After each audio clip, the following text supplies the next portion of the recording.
Hello, my name is Scotty Van Horn, and I am the marketing specialist for NCYM. And today we're joined for another special blog interview for 2024 NCYC El Camino de la Way. And I'm joined here by Deacon Andy Orosco, who attended here NCYC in Long Beach in 2022. And he has a very interesting story in his role that he served at NCYC.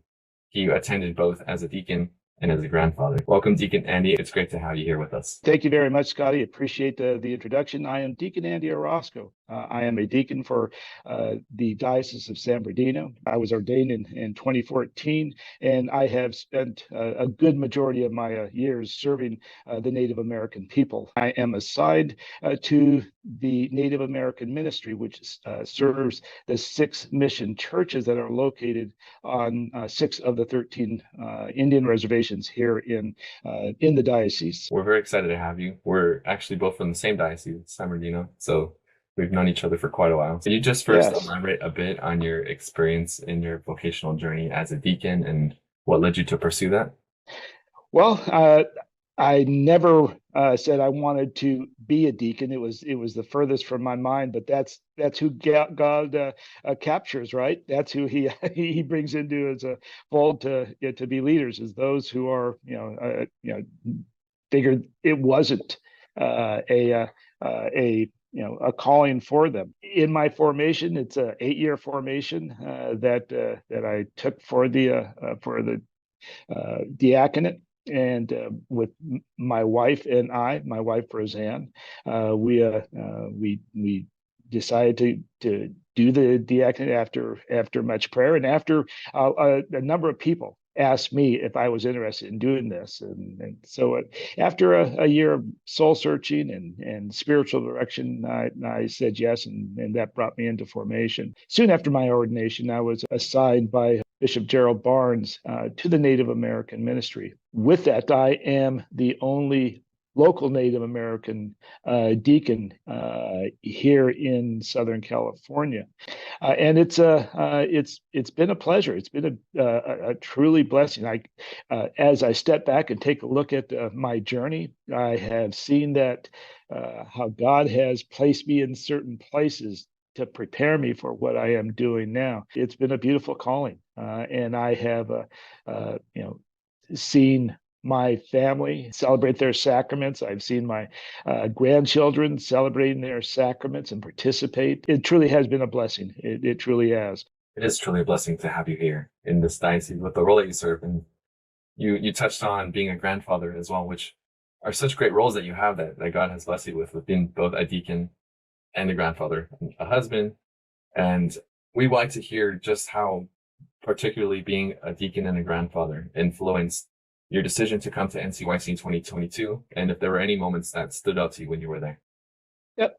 Well, as far as NCYC, I have always been a promoter of youth being involved in the church, and NCYC is a wonderful venue to be able to do that with. So I have dedicated my life. I'm an advocate. I can truly say I'm an advocate for youth and young adult.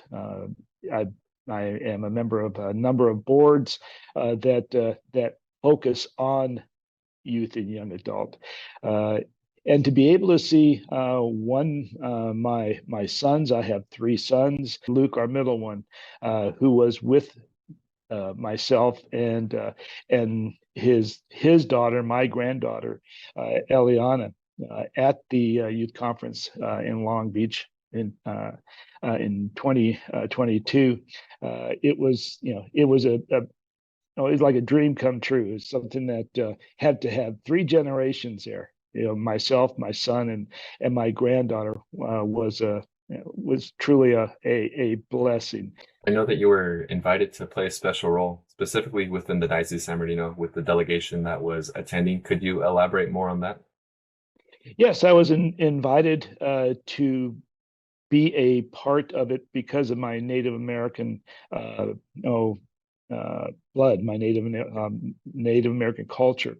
So I was invited to bring that that culture to do a welcoming prayer for NCYC, and I was able to do that, again with my son and granddaughter present, to be able to welcome all to that place in Long Beach. The people there are the Tongva people. On my grandmother's side, that's what I am. I am Tongva. On my grandfather's side, I am Kumeyaay out of San Diego. So that's why I was able to do the blessing there also, because I am of that land, of that people, and it was a wonderful experience being able to be on stage, to welcome them, explain, to bring awareness to all the youth there, that we as the first peoples of this land welcome you, and to have a special prayer said for them, which my granddaughter led. It was a directions prayer, and she led that together with Tiana and Alana, who are from the Kauai reservation. They were there giving her support in the prayers, but it was wonderful to see everyone pray with us during this very special time, and it was a blessing to be invited there by the diocese, and NCYC for this for this purpose.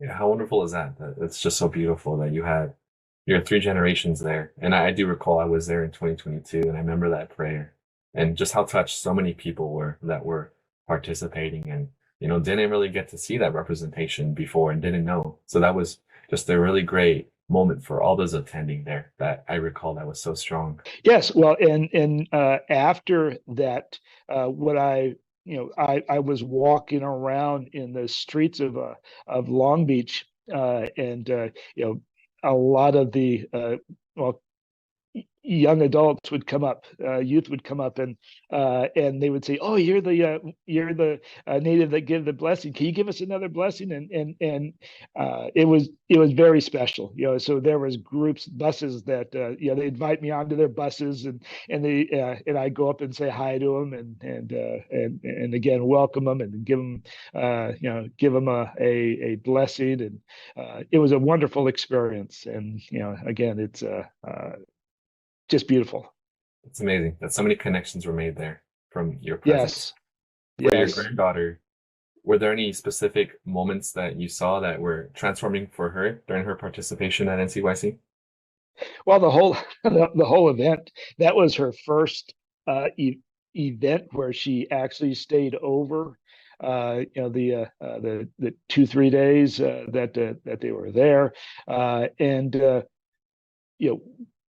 I kind of coaxed her into. Well, I asked her to lead us in the prayer, because I wanted them to be active participants in the prayer, not just me.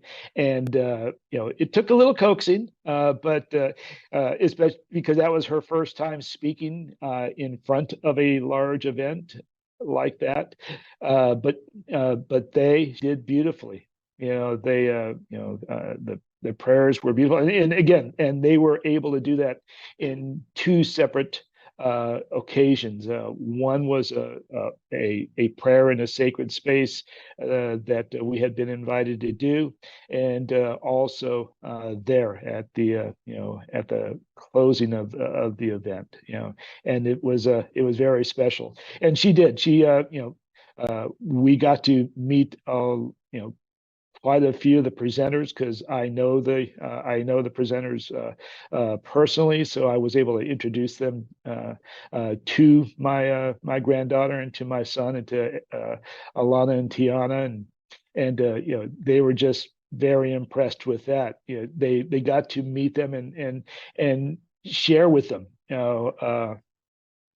Father Agostino, we sat down and chatted with him for quite a while, and it was pretty special, because he again, it was that personal time, to be able to share with them. And it's something that, they normally won't have the opportunity to do unless they go out themselves to do that, but they were able to do that. That's wonderful. I'm sure this whole experience is something that your granddaughter will never forget. And as for you, is there anything that you took from attending any NCYC in 2022? Any insights or lessons that have now supported you in your life as a deacon and a grandfather?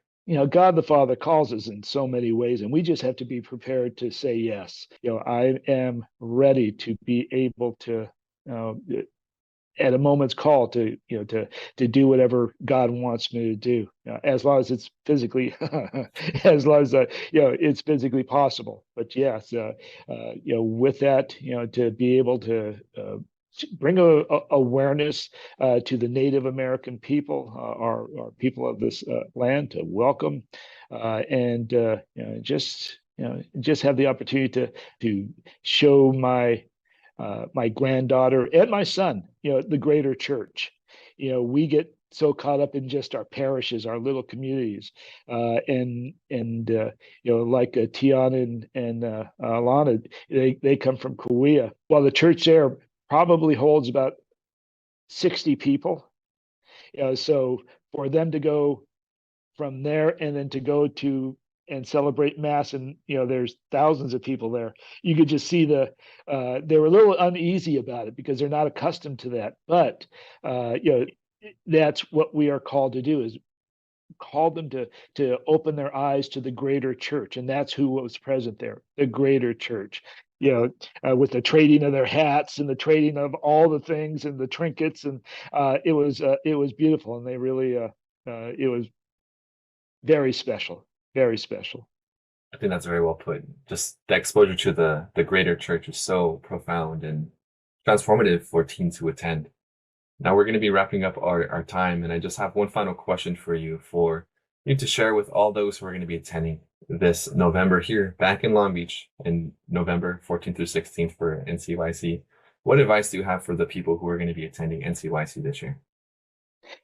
Register and go. It is a wonderful opportunity to experience, like I said, the greater church.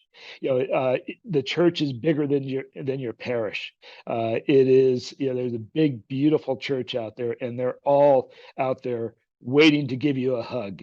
So get out there, bring your hats, bring your trinkets, bring all those things that will encourage others to come and shake hands and give hugs and be a part of that big church. So yeah, register, be out there, and be willing to love God by being out there and saying hi to God, to who God has placed you on this earth with at this time.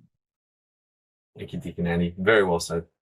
Thank you for your time and for joining us to share with us about your life and for everything that you do. And we're very grateful for your time, and we hope to see you and everyone there at NCYC El Camino the Way this November 14th through 16th here in Long Beach, California. Thank you very much, Deacon. Thank you, Scott.